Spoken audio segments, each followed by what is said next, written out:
Sinar matahari pagi menyelinap malu-malu melalui celah tirai otomatis lantai 30, membelah remang ruangan yang masih menyisakan sisa-sisa ketegangan semalam. AC sentral berdesis pelan, menjadi satu-satunya suara yang mengisi keheningan kantor yang belum berpenghuni. Di balik tumpukan dokumen yang menggunung, Kejia terilap dengan posisi yang jauh dari kata anggun. Kepalanya berbantal lengan di atas meja. Helai-helai rambut panjangnya yang biasanya tertata rapi kini tersebar menutupi sebagian laporan audit yang sudah terisi penuh dengan coretan angka. Napasnya teratur, wajahnya yang tanpa polesan makeup sisa semalam justru memperlihatkan sisi rapuh yang tidak pernah ia tunjukkan saat terjaga. Hanya berjarak 2 meter di hadapannya, Baskara juga tak berdaya melawan kelelahan. Pria itu tertidur di kursinya dengan kepala bersandar pada sandaran tinggi. Laptop di depannya masih menyala menampilkan kursor yang berkedip-kedip di ujung. Kalimat, kacamata berbingkai tipisnya sudah melorot hingga ke ujung hidung. Untuk pertama kalinya dalam 20 tahun, patut ini kehilangan kewaspadaannya. Tangan kanannya masih memegang ballpoint, seolah ia baru saja kehilangan kesadaran tepat saat sedang mengorelesi pekerjaan Kejia. Pukul 7 tepat, pintu ruangan terbuka perlahan.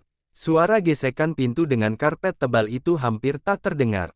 Pak Surya melangkah masuk dengan setelan jas rapi, siap memulai hari, berniat menanyakan progres laporan pada Baskara, namun langkahnya terhenti seketika. Matanya menyapu pemandangan di depannya, melihat putri tunggalnya yang manja, yang biasanya hanya tahu cara menghabiskan uang, kini tidur dengan noda tinta di jarinya.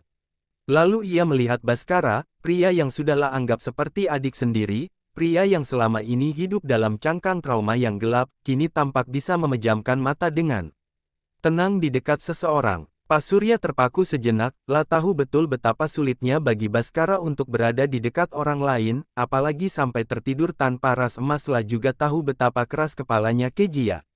Namun, di ruangan itu, di antara hauk kopi yang mulai dingin dan tumpukan kertas, Pak Surya melihat sesuatu yang tidak bisa dibeli.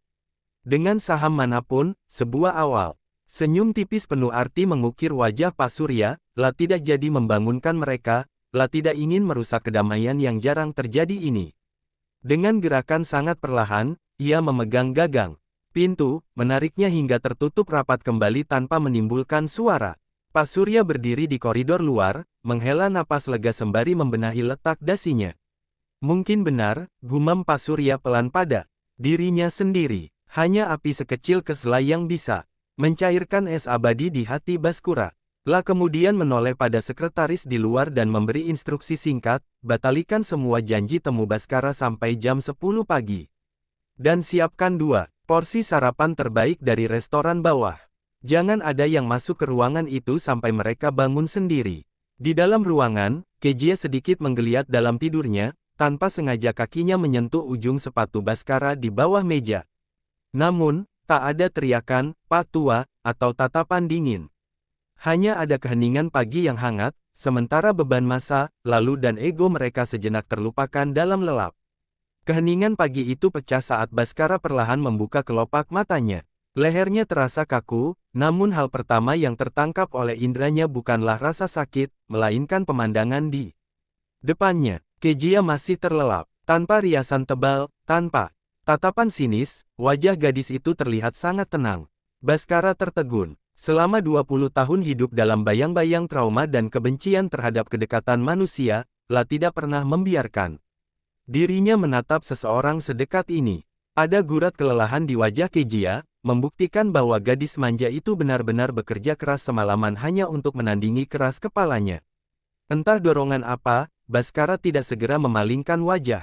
Ia justru memandangi setiap inci wajah Kejia dengan tatapan yang untuk pertama kalinya tidak dingin. Ada sedikit rasa kagum yang muncul di sela-sela tembok hatinya yang retak. Namun, momen itu hancur berantakan saat kelopak mata Kejia bergetar. Kejia membuka mata. Hal pertama yang ia lihat adalah wajah Baskara yang hanya berjarak 1 meter, sedang menatapnya dengan intens. Mata mereka bertemu. Detik pertama adalah keheningan. Detik kedua adalah realitas yang menghantam. Kejia melotot lebar, nyawanya langsung terkumpul 100%. Kamu, Baskara tersentak seperti baru saja tersengat listrik. Langsung berdiri dengan sangat kaku hingga kursinya terdorong ke belakang dan menimbulkan bunyi desit yang memekakkan telinga. Wajahnya yang biasanya sepucat pualam kini berubah warna menjadi merah padam sampai le telinga. Apa yang Anda lakukan? Suara Baskara pecah, ada nada malu yang tidak bisa ia sembunyikan. Kejia melompat berdiri, menunjuk wajah Baskara dengan jari gemetar. Harusnya aku yang tanya, kenapa kamu menatapku kayak gitu? Dasar Pak Tua mesum, kamu pasti mengambil kesempatan saat aku tidur, kan? Jangan konyol, saya baru bangun.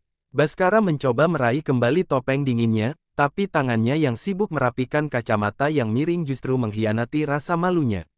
Alasan matamu tadi jelas banget nggak mau lepas. Dari mukaku ya ampun, aku nggak aman di sini.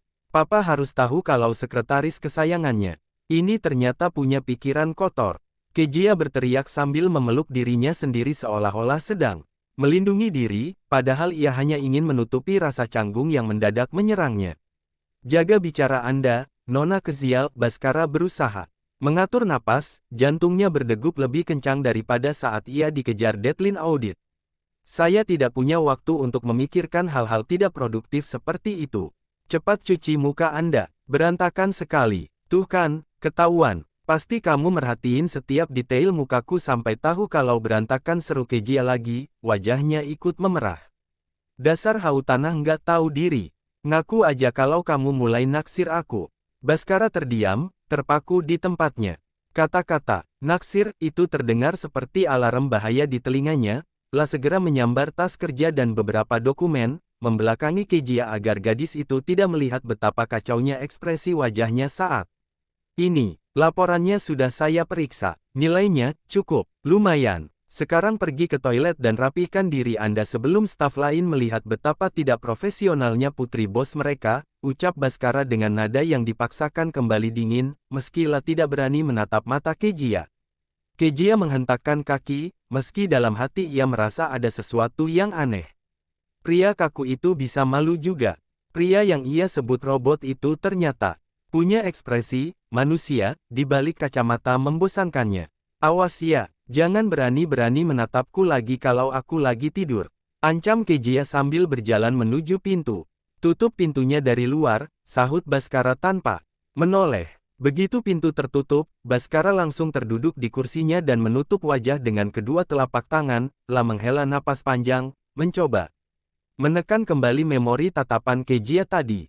Trauma masa lalunya selalu memperingatkan bahwa kedekatan adalah awal dari kehancuran, tapi pagi ini, untuk pertama kalinya, tembok pertahanan Baskara terasa sangat rapuh.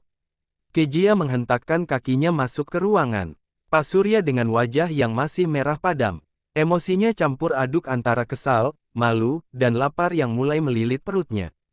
"Pak, aku mau pulang," seru Kejia tanpa basa-basi, "aku sudah lembur sampai mau mati. Mataku sudah perih, dan sekretaris papa itu, dia benar-benar menyebalkan. Pokoknya aku mau tidur di kasurku sekarang juga." Pak Surya, yang sedang menyesap kopi paginya sambil membaca koran digital, mendongak. Ia melihat gurat kelelahan sekaligus kekesalan di wajah putrinya. Namun, alih-alih memberikan izin, Pak Surya justru tersenyum tipis. Senyum yang membuat Kejia merasa ada sesuatu yang tidak beres. "Boleh, kamu boleh pulang dan papa tidak akan memotong uang sakumu," ujar Pak Surya tenang. Mata Kejia berbinar, serius. "Makasih, Pal, tapi ada syaratnya," potong Pak Surya cepat. "Papa sudah memesan tempat di restoran bawah. Kamu harus mengajak Baskara makan pagi dulu bersamamu. Setelah itu, baru kamu boleh pulang." Senyum Kejia hilang seketika. "Hah, sama Pak Tua, itu lagi, Pak. Aku baru saja bertengkar hebat sama dia. Aku nggak mau melihat mukanya dalam jarak 1 kilometer pun." "Kejia," suara Pak Surya merendah, memberi penekanan. "Baskara itu sudah menjaga perusahaan ini sejak kamu masih pakai seragam SD. Dia juga tidak pulang semalam karena menjagamu. Apa susahnya cuma makan pagi 30 menit? Anggap saja itu ungkapan terima kasih karena dia sudah mau repot-repot mengoreksi laporanmu yang berantakan." Kejia mendengus kasar. "Dia nggak jagain aku, Pal, dia itu cuma mau menyiksa aku. Makan pagi dengan Baskara, atau semua kartu kreditmu papa sita sampai bulan depan. Pilih mana?" Kejia mengepalkan tanganinya. Papa curang. Dengan langkah berat dan napas yang memburu, Kejia kembali ke ruangan Baskara. Ia mendapati pria itu sedang sibuk menelepon dengan nada bicara yang sangat formal. Begitu melihat Kejia masuk, Baskara segera menutup teleponnya. Ada apa lagi, Nona? Tanya Baskara datar, seolah-olah kejadian memalukan tadi pagi tidak pernah terjadi padahal telinganya masih sedikit merah. Kejia melipat tangan di dada. Disuruh papa, makan pagi di bawah. Sekarang, Baskara mengerutkan kening. Saya punya banyak pekerjaan. Jangan membantah. Ini perintah Pak Surya, potong. Kejia sambil menarik ujung jas Baskara dengan kasar. Ayo cepat. Aku mau cepat makan, cepat selesai, dan cepat-cepat pergi dari jangkauan radar kamu, Pak Tua Bau Tanat. Baskara menghela napas panjang, merapikan meja kerjanya dengan presisi, lalu berdiri mengikuti langkah lebar Kejia yang sudah berjalan duluan menuju lift. Di dalam lift yang berdinding cermin, suasana kembali mencekam. Kejia berdiri di pojok kanan, Baskara di pojok kiri. Kejia sesekali melirik pantulan Baskara di cermin, teringat bagaimana tatapan pria itu tadi pagi, yang sempat membuatnya terpaku. Jangan menatap saya dari cermin, Nona, ucap Baskara tiba-tiba tanpa menoleh. Itu membuat saya tidak nyaman. Kejia melotot. Siapa juga yang menatapmu? GR banget. Aku cuma lagi melihat kalau ada noda di mukaku gara-gara ketiduran di meja kantor yang kotor. Itu. Baskara tidak menyahut. Lift berdenting terbuka. Mereka melangkah menuju restoran mewah di lobi gedung. Di sana, sebuah meja di sudut ruangan yang paling privat sudah disiapkan. Kejia duduk dengan kasar dan langsung memesan menu paling mahal tanpa melihat harga. Aku mau steak dan jus jeruk segar. Dan kamu, Pak Tua, pesan saja bubur hambar, cocok buat umurmu yang sudah hampir pensiun itu. Baskara hanya menatap pelayan dengan tenang, kopi hitam tanpa gula dan omelet putih telur saja. Begitu pelayan pergi, keheningan kembali melanda. Kejia sibuk memainkan ponselnya, sementara Baskara duduk tegak dengan tangan tertata rapi di atas meja. Gestur orang yang selalu waspada dan sulit rileks.